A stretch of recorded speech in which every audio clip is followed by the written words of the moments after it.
ಇತ್ತು. Double acting ಅನ್ಕೊಂಡ್ ಹೋಗಿದ್ವಿ, ಅದು ಟ್ವಿಸ್ಟ್. ಮಕ್ಕಳು ನೋಡೋ ಫಿಲಮ್ ಅಲ್ಲ,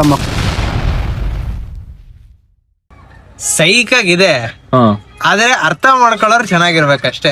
ಇನ್ನು 90% ಸಿಂಗಲ್ ಆಗಿ ಬರ್ರಿ, ಇಲ್ಲಾಂದ್ರೆ ನಿಮ್ ಕಂಫರ್ಟ್ ಮೇಲೆ ಬನ್ನಿ.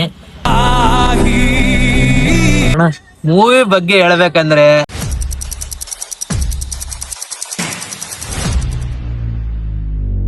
ಗೈಸ್, ಮೂವಿ ಯಾವ ತರ ಇದೆ, ಫಸ್ಟ್ ಶೋ 5 ಗಂಟೆಗೆ ಎದ್ದೋದ್ವಿ ಗೈಸ್.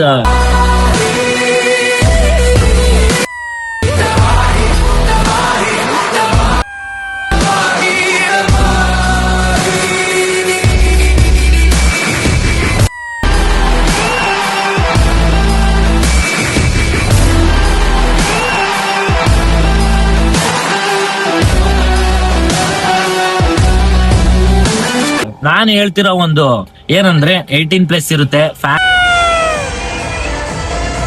ಇನ್ನು 90% ಸಿಂಗಲ್ ಆಗಿ ಬರ್ರಿ, ಇಲ್ಲಾಂದ್ರೆ ನಿಮ್ ಕಂಫರ್ಟ್ ಮೇಲೆ ಬನ್ನಿ. ಆಕ್ಚುಲಿ ಹೇಳ್ಬೇಕಂದ್ರೆ ಮೂವಿ ನೀವು ನೋಡಕ್ಕಿಂತ ಅದ್ರ ಬಗ್ಗೆ ತಿಳ್ಕೊಳೋದು, ಟ್ವಿಸ್ಟ್ ಮೇಲ್ ಟ್ವಿಸ್ಟ್ ಅಂದಂಗೆ ಟ್ವಿಸ್ಟ್ ಮೇಲ್ ಟ್ವಿಸ್ಟ್ ಇದೆ.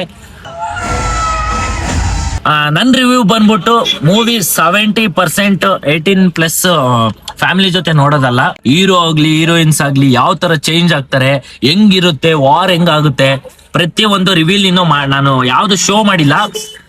ಪ್ರತಿ ಒಬ್ರು ಟಾಕ್ಸಿಕ್ ಮೂವಿಗೆ ಬರಕ್ಕಿಂತ ಮುಂಚೆ ನಾನು ಹೇಳ್ತಿರೋದು ಒಂದೇ, ಪ್ರತಿ ಒಬ್ರು ಜೊತೆ ಬರ್ತಿದೀವಿ ಅಂದ್ರೆ ನಿಮ್ ಕಂಫರ್ಟ್ ನೋಡ್ಕೊಂಡ್ ಬನ್ನಿ.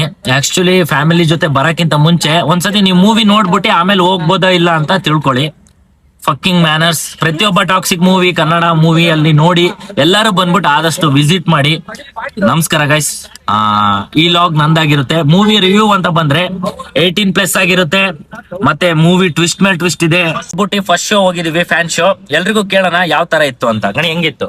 ಮಗ ಮೂವಿ ಮಾತ್ರ ಬೇರೆ ತರನೇ ಇತ್ತು. ಡಬಲ್ ಆಕ್ಟಿಂಗ್ ಅನ್ಕೊಂಡ್ ಹೋಗಿದ್ವಿ, ಅದು ಟ್ವಿಸ್ಟ್ ಫಿಲಮ್ ನೋಡಿದ್ರೇನೆ ಗೊತ್ತಾಗೋದು. ಹೆಂಗಿತ್ತಪ್ಪ ಮೂವಿ?